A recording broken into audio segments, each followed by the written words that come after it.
the second part of the third session on worshipping space. And now we are going to listen to Douwes, who is a professor of global history at Erasmus University of Rotterdam. And we are moving from the Maghreb to the Mashrek.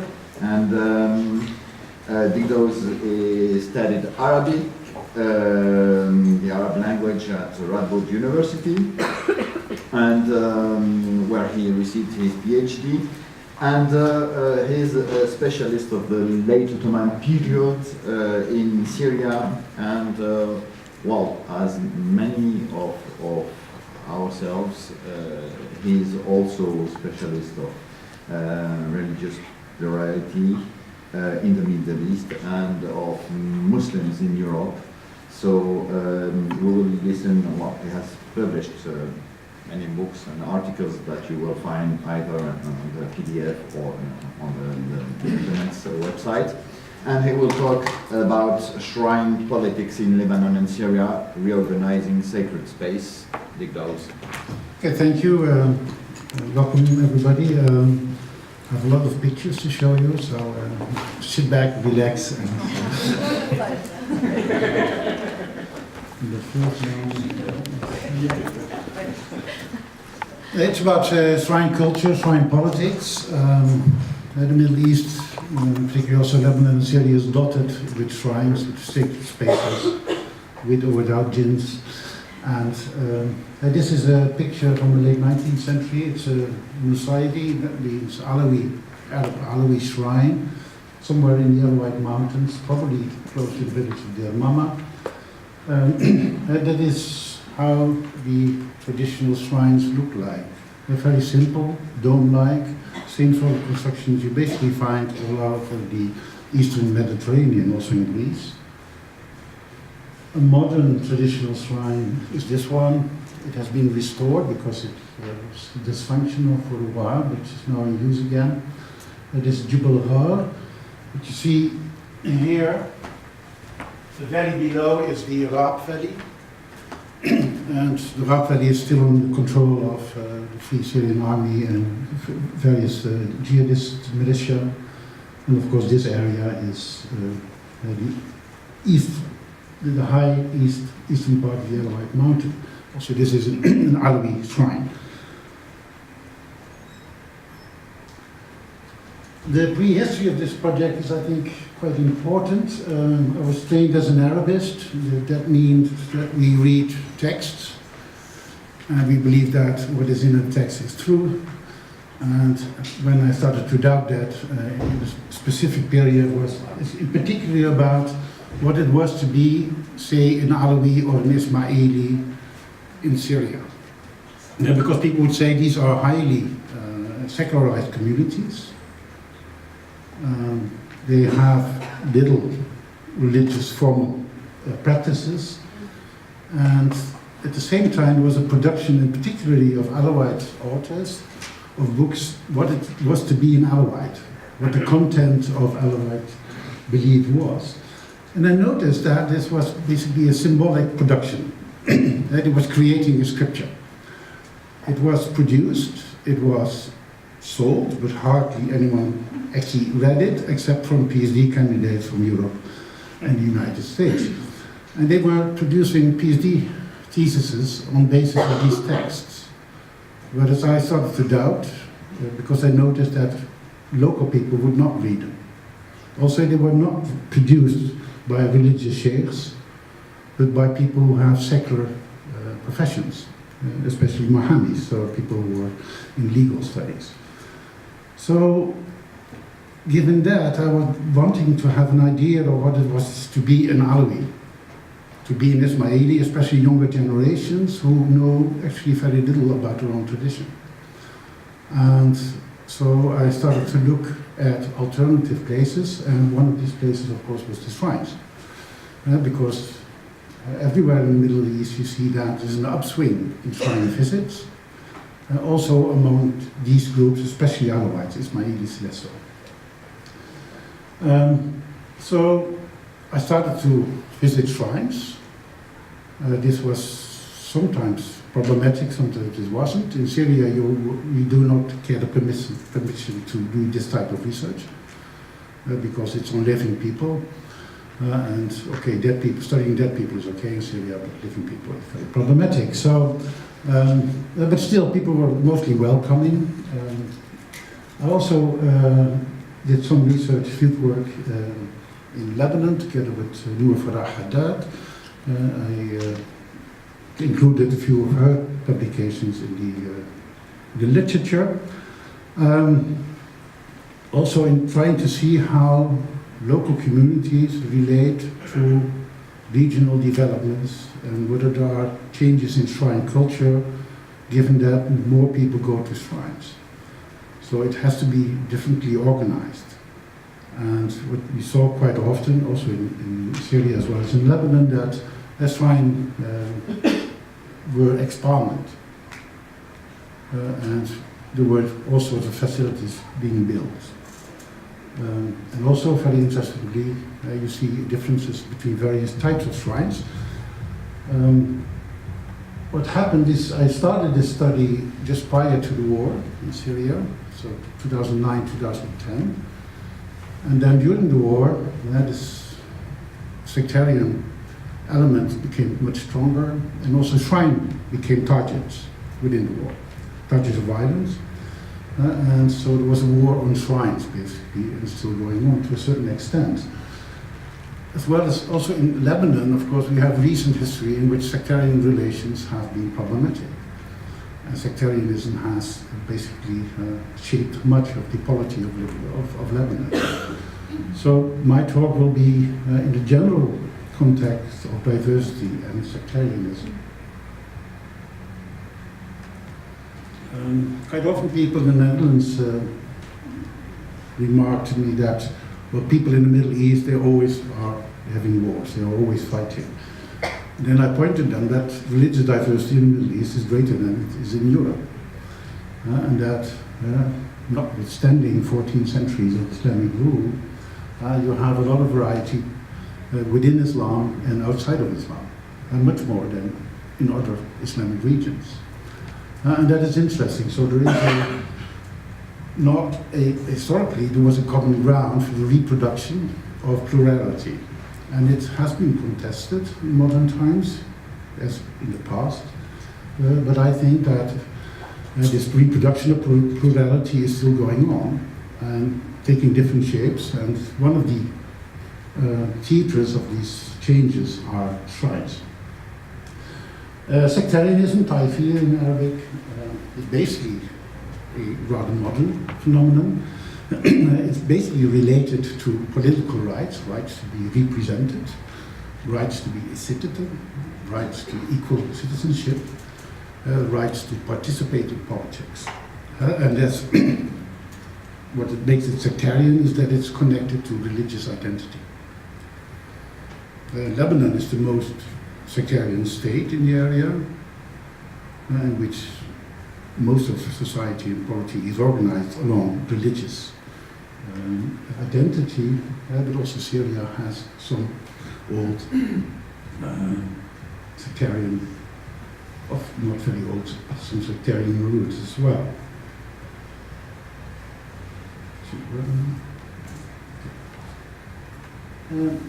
One of the things is that sectarianism also taps into older hierarchies.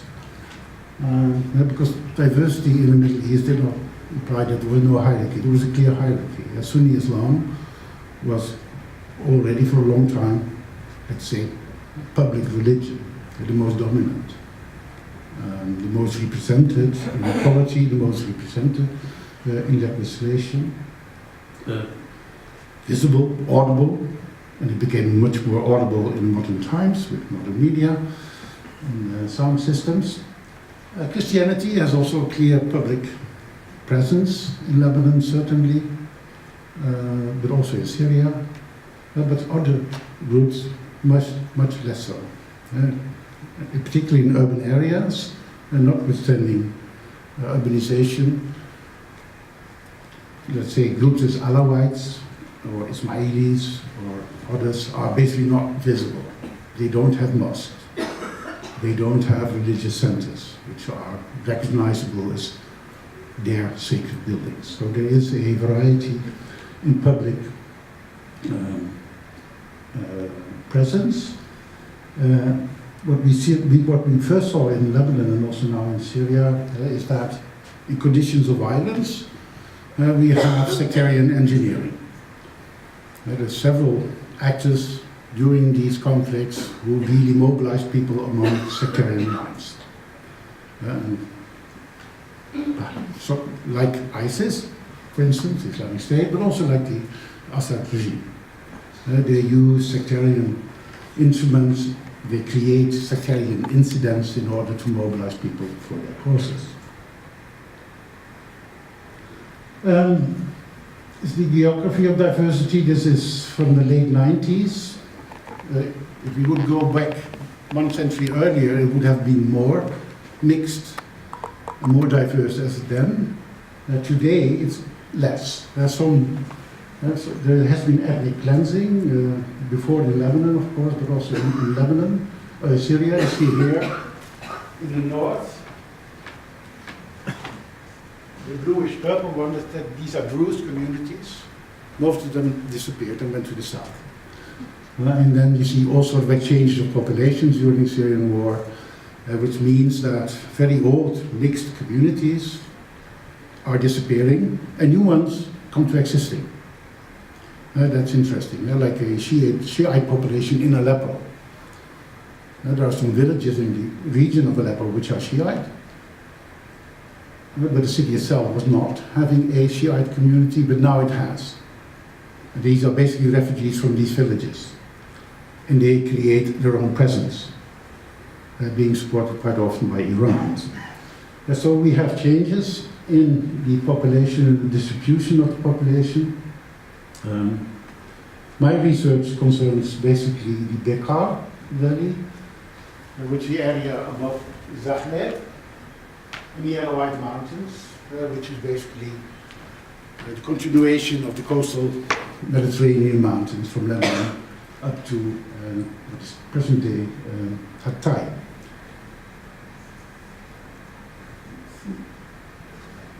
Okay, since I'm trying to be very brief because most of you will have an idea of what there are. There's a variety of shrines. Many shrines are basically of local importance only. Their audiences, their pious visitors, are from nearby villages or only from one simple village. Some have a more provincial audience, so they attract visitors from the region, from the other provinces, and some are international. The most famous ones, of course, are Mecca, Medina, Jerusalem, and Karbala. But in Damascus, or south of Damascus, we have Sayyid al-Zainab, a shrine which has become international even before, basically after the Iranian Revolution and during the Iranian-Iraq War, when Iranian pilgrims were not allowed to get to Karbala and Najaf, the principal places of shrine visits, and they were looking for alternatives, and one of the main alternatives was Sayyid and Zainab to the south of Damascus. So we see a real upswing of Shiite pilgrimage. First from Iran, later also from Iraq, but also from Afghanistan, from Pakistan nowadays. It's Damascus, southern Damascus, but also Sayyidina Ruqayya in Damascus itself is one of the main shrines attracting pilgrims from the Shiite world. And it's 12 are Shiite. Another important development is the migration of the pilgrimage or the religious tourism from within the Christian diaspora, from the Americas, from Argentina to Canada. You see an increasing number of Christians having this sort of heritage urge and creating and expounding heritage shrines. I have a number of pictures of them later on. Of course, there are critics of shrine visits and of saint veneration, which is closely connected to it. The most important ones have been the secular ones.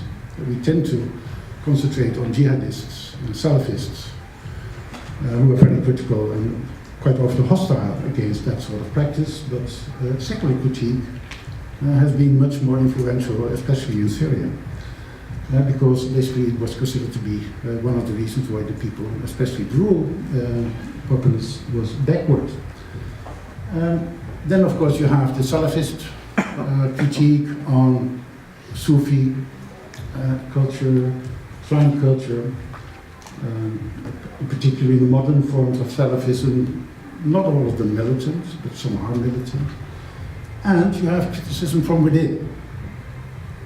From within, from Shiite, from within the Alawite community, from within the Ismaili communities on certain practices. And not on the entire idea of visiting shrines and venerating saints, but certain practices. So shrine culture flourished before the war. This is an Ismaili shrine, newly built. These are non-Aghaghani Ismailis. They still exist, about 20,000 in Syria. We have not accepted the Aghaghani as their imam. Basically, it was a sort of community which lost its local leadership, its religious sheikhs. And there's a young generation trying to recreate a religious identity, and one of the things they are doing is basically what all people do, is having shrines. This shrine is located on the hilltop above the small town of Misyaf, and is related to Rashid ad-Din Sanam, the famous old man of the mountain, who is the leader of the assassins, who is also part of European folklore about the Middle East in the times of the Crusades. Whether this is an original sacred space, I would not know. But it's the top of a mountain, so it's quite often, tops of mountains are quite often sacred, just like valleys are.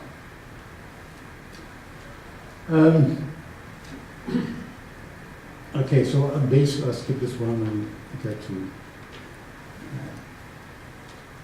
the politics of shrines. Of course, that depends very much on the locality. You have the larger shrines, the Zainab, the type of policies involved, I'll give some examples later, are very different when it's compared to a local shrine. But shrine politics are always there. Shrines are quite often used to basically reconfirm or claim political authority as well. To establish or to expand certain clanish, they're quite often related to certain clans or to certain political parties even. Some Alawite shrines in Syria are known to be Baath shrines, so related to the party, whereas others are not. So local people make a difference, they differentiate between that type of shrines. They see some as very politicized, being part of the Baath system, Baath of the Assad Makhlouf clan, whereas others are basically, they try to protect themselves from these clans and this influence to basically get an influence on shrine control in the area. So the power relations are important. Identity politics matter, but not in the sense that, like also, it's not identity in stone.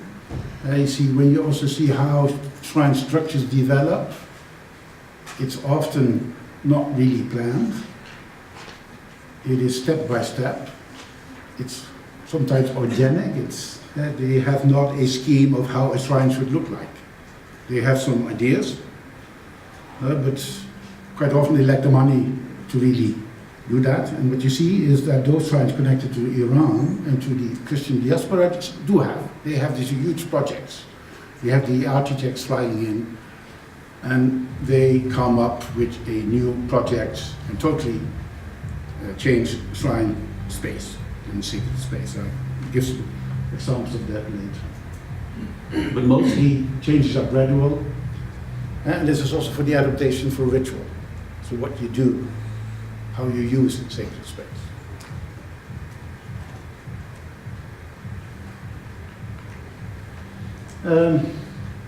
Violent contestations, we've seen that before in Lebanon, now we see that in Lebanon, in Syria. Shrines become more symbols or places of belonging in conflict situations. And in conflict situations, Alawites are much more confronted to be Alawi than before, whether they work with the regime or against it. And the same is true for other groups. Some groups, sectarian engineers, stress the fact that religious background, religious identity is crucial in the conflict and mobilize people. And as a result, shrines may become targets of violence. Sometimes this is very pointed, very purposed violence, and particularly through jihadist groups. Most shrines and most religious properties are damaged and destroyed by collateral damage, by the American bombardments, by Russian bombardments, by regime troops. And so, but they don't target specifically, sometimes they do, on religious properties, whereas others do, and it's much more this sort of symbolic violence that we know, for instance, from the Islamic State.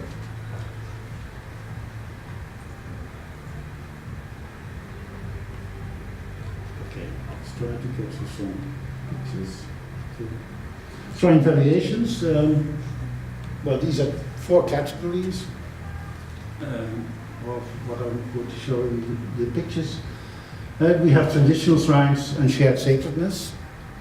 We have heritage shrines and religious tourism. We have modernized shrines, and modernized shrines basically means shrines which are modernized in the sense that a local community tries to make them more orthodox quite often, to discourage certain practices which are no longer to be considered proper, like the use of salt. A famous one, but it's still used in shrines quite a bit, but some shrines disappeared, like other, also artifacts disappeared. And then we have shrines of violence, and that we have the violence also created that we have armed pilgrims. Pilgrims coming from local area, from Shiites in Damascus, Shiites in Lebanon, in Iraq, in Pakistan, in Afghanistan, who come to protect, in particular, Sayyidina Zainab, but also a number of other shrines, which were under attack by various militia. Okay, the traditional ones. What do we see here?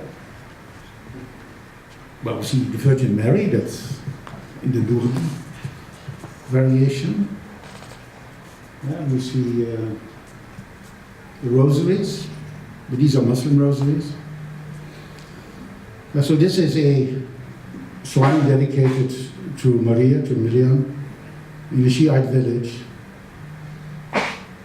Sorry. In Shiite village Saida, in the Bekaa in Lebanon. It used to be a mixed village, so partly Shiite, partly Christian. All Christians migrated either to Beirut or to Montreal or wherever, and the Shiites basically took over the care for the shrine and the control over the shrine. When I was there in 2009, there were lamentation prayers, which is quite typical for the Shiite tradition, dedicated to Fatima bint Ali.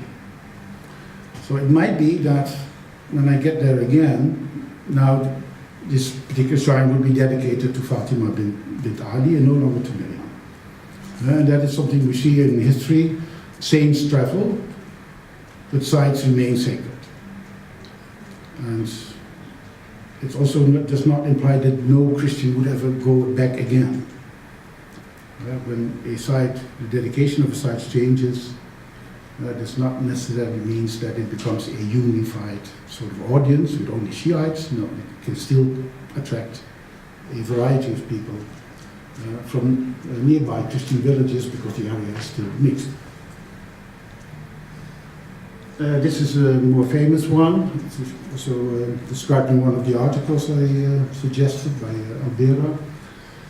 It is not far away from Saide. This is close to Deir al-Ahmar. And this was a manifestation of Mar Ilyas in the year 2004.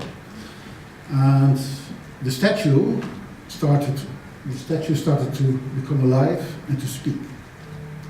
And the first one to notice it was a Muslim boy. Here we have the same sort of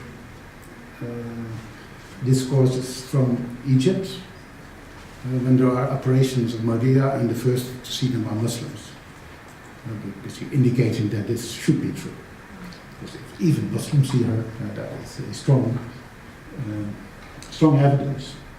This is also interesting because it's a text of the Quran standing behind the statue of the Virgin. So you see this sort of mixture is quite rare.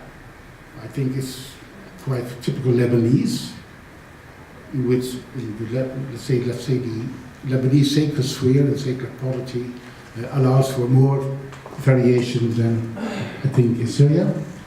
But this is quite rare also in Lebanon to see these sort of combinations.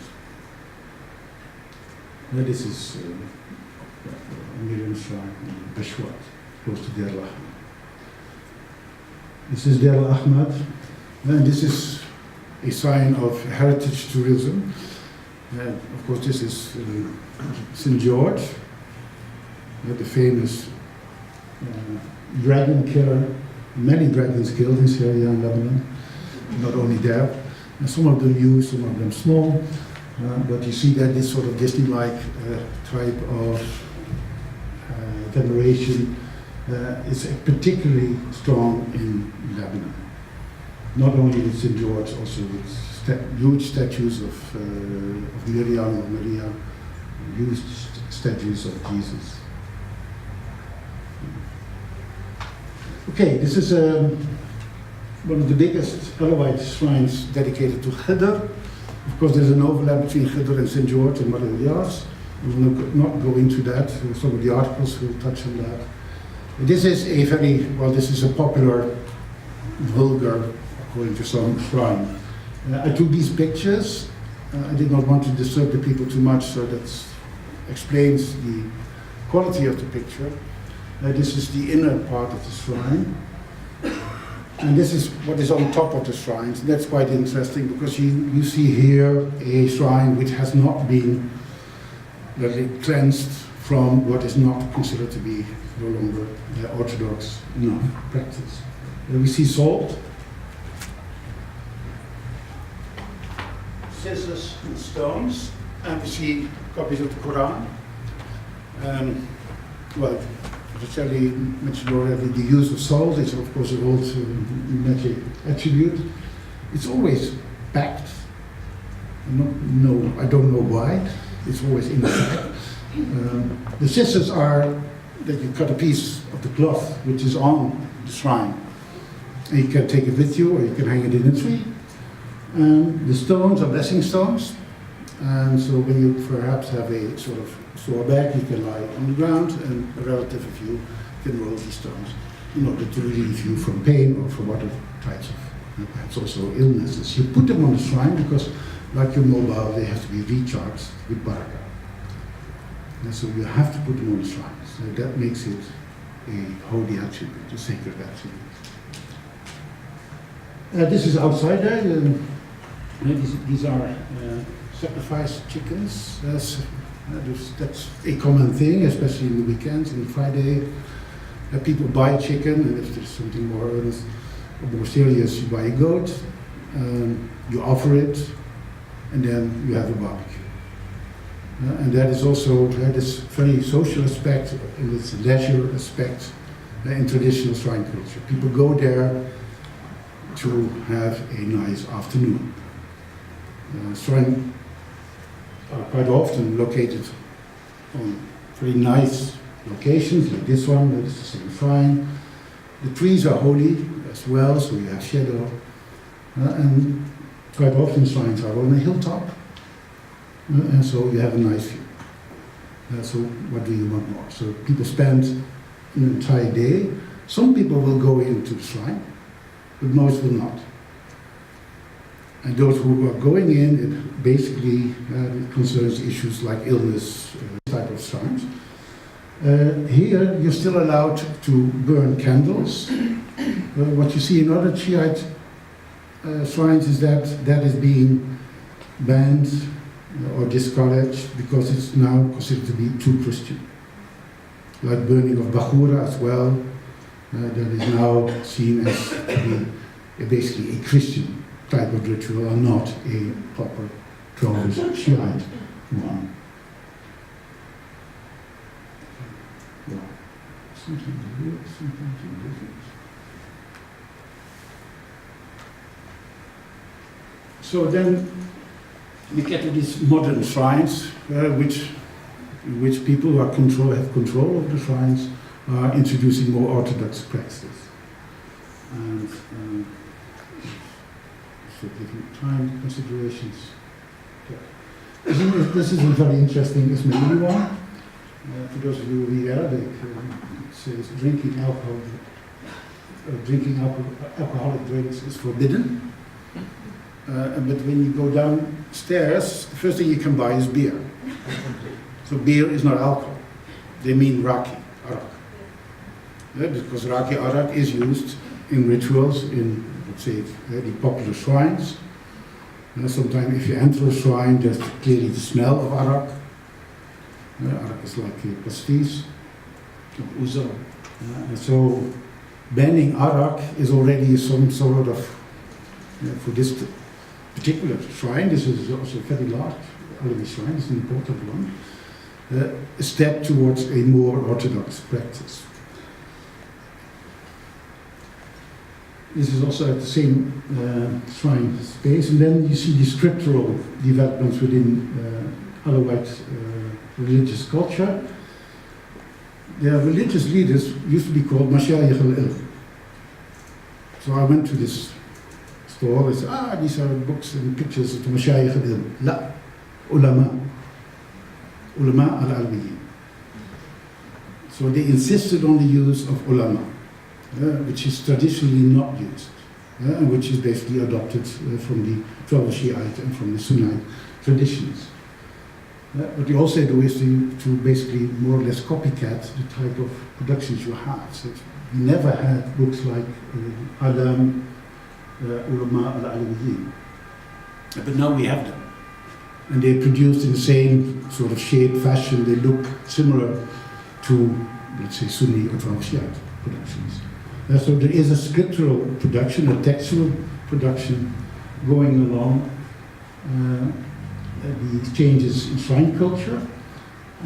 These are very interesting books. They're quite new because they basically they contain information on religious sheikhs, religious ulama in the 1920s, the 18th, 19th, 20th century. And basically we were lacking that because they were not sharing that. So one of the aspects of becoming more orthodox is basically also more sharing more of your own religious knowledge with others. Leisure, this mazar, or maqam, mazar, Sheikh Mohammed al-Qusayr is very important. You also hear, you can buy all sorts of stuff for your children. You have barbecues, you spend a nice day. Also in the shade. This one is in the valley, this shrine is hidden. You have to know where it is, because it's basically in a valley and you would not see it from the street.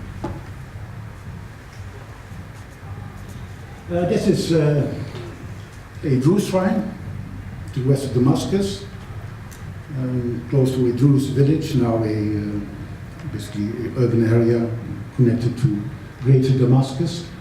It's the shrine of Nabi Habil, Abel, so it's a very old one, of course. And this particular shrine, it's also a long shrine, it's 7 meters. It has been totally refurbished. It does not look much Syrian anymore. It has a lot of Iranian and Iraqi pilgrims. In the morning, they go to Sid Zainab, and then in the afternoon, they would go to Nabi Habil. So they reorganized the shrine system over here. Normally Druze women, especially young women, would go in a shrine without a veil, but that is no longer allowed. And like in the Umayyad Mosque, you have to have some sort of, as a woman, you have a sort of abaya in order to be allowed to enter the sacred space. And that has much to do with the type of religious tourism from Iran and Iraq. And the fact that it is a Druze shrine and belongs to a Druze waqf does not matter to these purpose. They probably even wouldn't know. But that is also not politically an issue. But it is an issue that that shrine visiting had to be reorganized, had to be made more organized. These people are making selfies. This is a fantasy shrine in Kafrun in Syria, Alawite shrine turned into a 12 Shiite shrine. That's very rare, and also not very functional, because this particular shrine became dysfunctional. Because basically what they put in the outside are the 12 imams of the Shiite tradition. And the Alawites don't have 12 imams, but they are not of that tradition. And even though there have been some attempts, also from Iran, to have some sort of a dawah, a mission among Alawites, it was very unsuccessful. And this particular tribe was changed by one single rich inhabitant, migrant inhabitant of the village, who made his fortune in Australia and spent part of his fortune on ruining this old shrine. And what they did was to take off the old marble plaque, which has religious poetry. And that is not really traditional to have that on the outside of a shrine. That dates back to the 1930s, 1940s. But it's very interesting. So he's taking off local tradition, local text, local production, and is replacing it by 12 Shiite texts. And as a result, there's no Alawite going in anymore. Mar Ilyas, this is in Dakar, total makeover of a shrine.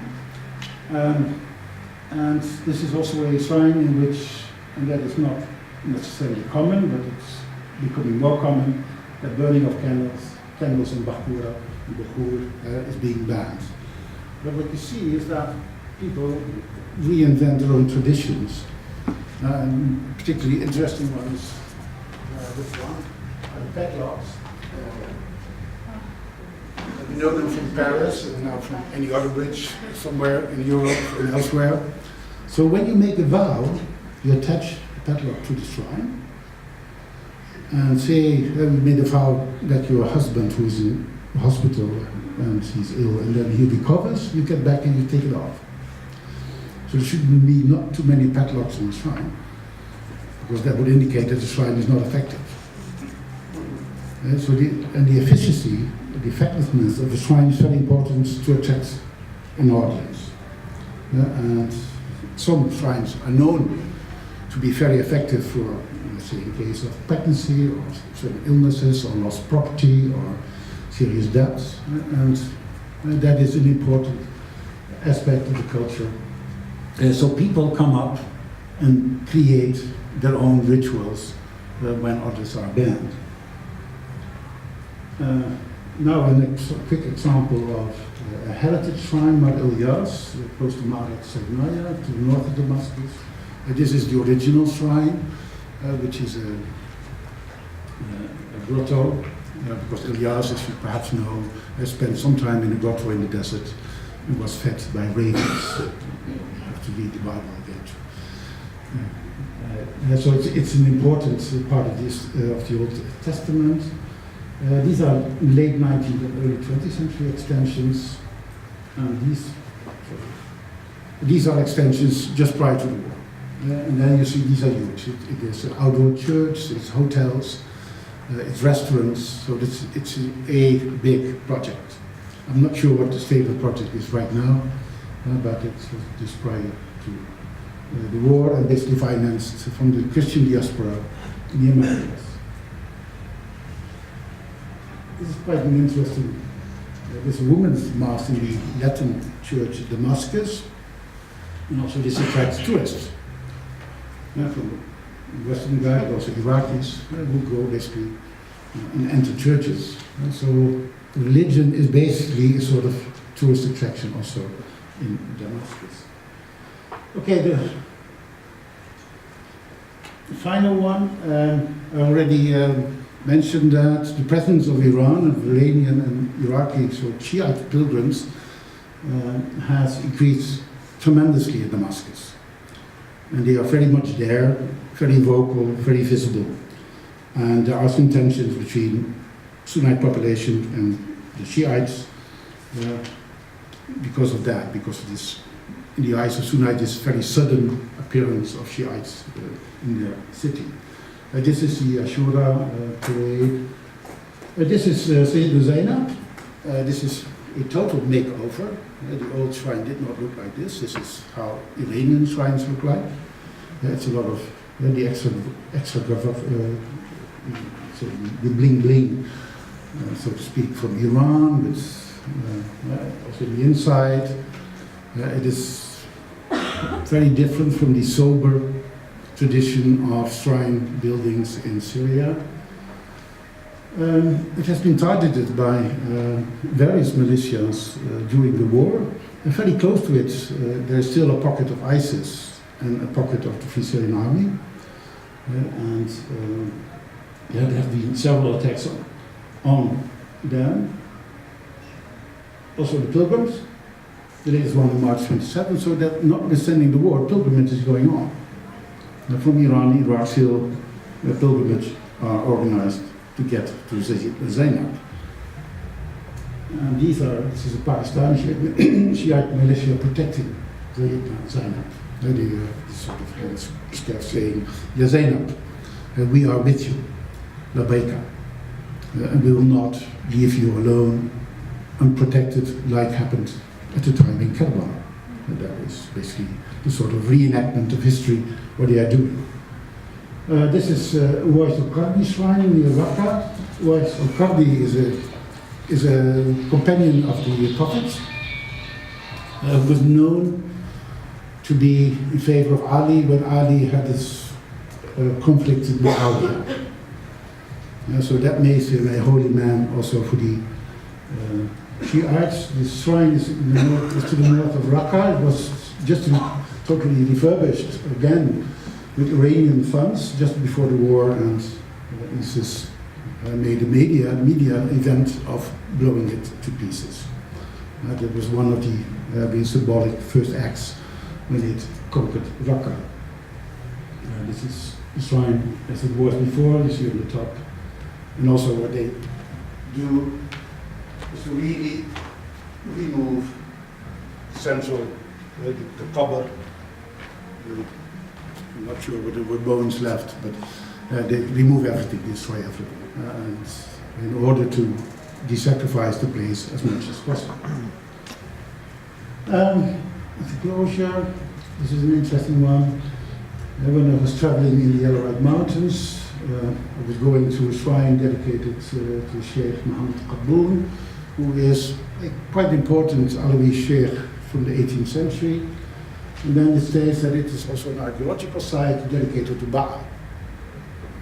And of course, we know Baal better from a recent other ISIS decay. But what you see here again, apparently this site has been sacred for a long, long time.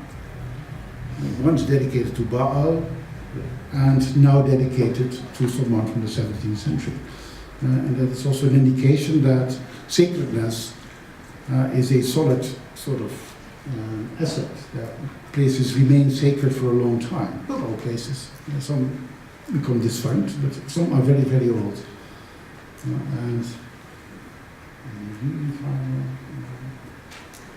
Shrines in power. This is the shrine dedicated to the mother of Hafez al-Assad in Qaddaha. This is an attempt by the regime at the time, during the reign of Hafez al-Assad, to create a sacredness for its own family, its own clan. Next to this shrine, this is a mosque. And it is not very orthodox to have this in a mosque. So in one way it's an attempt to have a mosque, because otherwise you don't have mosques traditionally, or hardly any. So you build one and then you put a picture like this on it. You basically de-sacrifice it in the eyes of other Muslims. Next to it is also the huge monument in which Al-Assad's body is resting.